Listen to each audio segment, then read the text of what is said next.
In January of 2014, I found myself in the hospital in labor with my second baby. And it was such an exciting time for us. We called her Allie. And even though she was very, very tiny, only 5 pounds and zero ounces, she appeared to be a healthy little baby. But it was right at a month, she started having difficulties with feeding. And she started having some reflux symptoms. And we took her to the pediatrician, and the pediatrician diagnosed her with reflux, which is very normal. A lot of children have reflux. Things just started getting more and more difficult. She had a very hard time eating. She threw up constantly. I remember if she was awake, she was crying. She would only stop crying when she was sleeping. And I knew something was wrong, and I took her back to the pediatrician, and he said, no, this is fine, this is normal. And it got to the point when she was around 8 months old, she was taking far fewer naps during the day, and she was only down to 1 nap. So she would have a bottle during her nap, mid-morning, and she wouldn't eat again until 7 o'clock at night when she fell asleep. And then I really knew this was a major problem, but I didn't know what to do. You know, everything led to gagging and throwing up. And I remember holding her. Everybody had gone to sleep, and I was just holding her and getting ready to put her in her crib. She was such a sad little girl. She was in pain all the time. And I remember just holding her that night. And I prayed and I said, Lord, I love this little girl so much.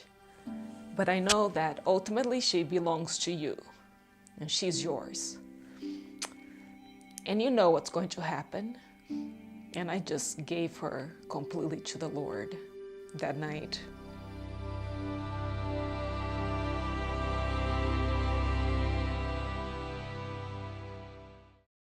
I remember one time her pediatrician, this was a different pediatrician at this point, and the pediatrician said, you know, your baby may need a feeding tube.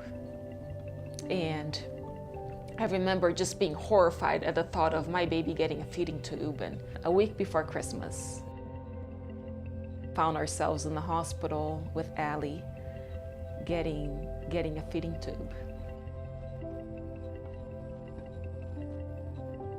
That feeding tube that I dreaded so much became such a big blessing, because feeding time now was so much easier. It took the stress away from me, and it took the pressure and the stress from her. And because I was able to feed her directly into her stomach and nothing went through her mouth. Within a few weeks of the feeding tube being placed, she actually started eating a little bit. And she could look at the spoon and take a bite without gagging and throwing up.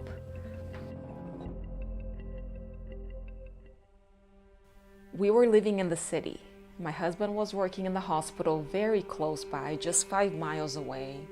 He really enjoyed his job.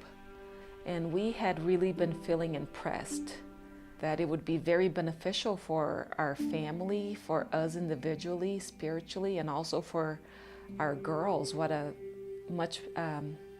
the benefits that they would have from living in the country.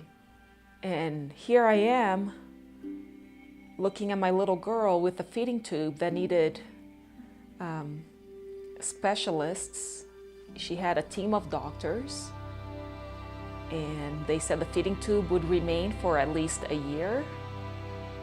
And my hopes of taking my family and moving my little girls to the country just seemed impossible at this point. It was a few weeks later.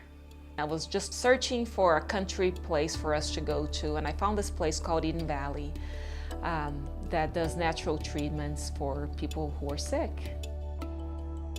We went there and we talked to them. We interviewed with them, and we said, well, we do have a baby with a feeding tube, but we're hoping that they'll she will not have that soon, and they said they would let us know if we could come and work there in a couple of weeks. And I remember being home and waiting for that response, checking my email and waiting for the response, and we weren't getting the response after the 2 weeks, and I thought, well, maybe this is not the Lord opening the doors for us to go to this place. At the end of the day, I went to change Allie's diaper, and when I lifted her onesie up, the fitting tube fell on the floor. And it was too late at that point. I couldn't reinsert it. The little hole closed very, very quickly. I couldn't reinsert the fitting tube, and it didn't just fall off. They were playing and something happened, and somehow one of them pulled it off. I don't know how it happened, but it happened. And the fitting tube was off and the hole was closed. And the same day we got the response back from Eden Valley Institute to go work there. And we were very, very excited. We immediately put our house on the market. It sold within a few weeks. And we packed up and moved to Eden Valley Institute, where my husband started working and helping. And I was able to stay at home with my girls, and my little one started eating more and more and more, spending hours outside a day playing and running and making mud pies, just having so much fun with her sister and enjoying this fresh air and good water and good food.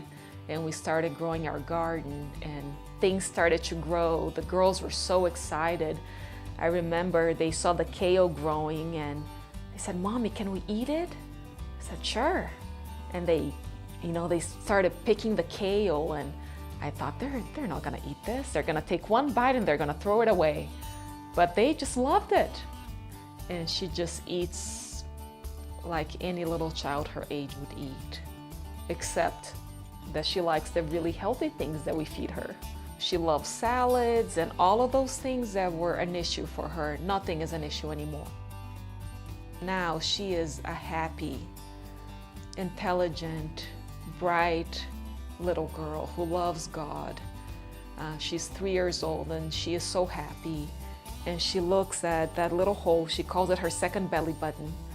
And sometimes she asks about it, and I will explain to her that is the mark, to always remind her that God did a miracle in her life and healed her.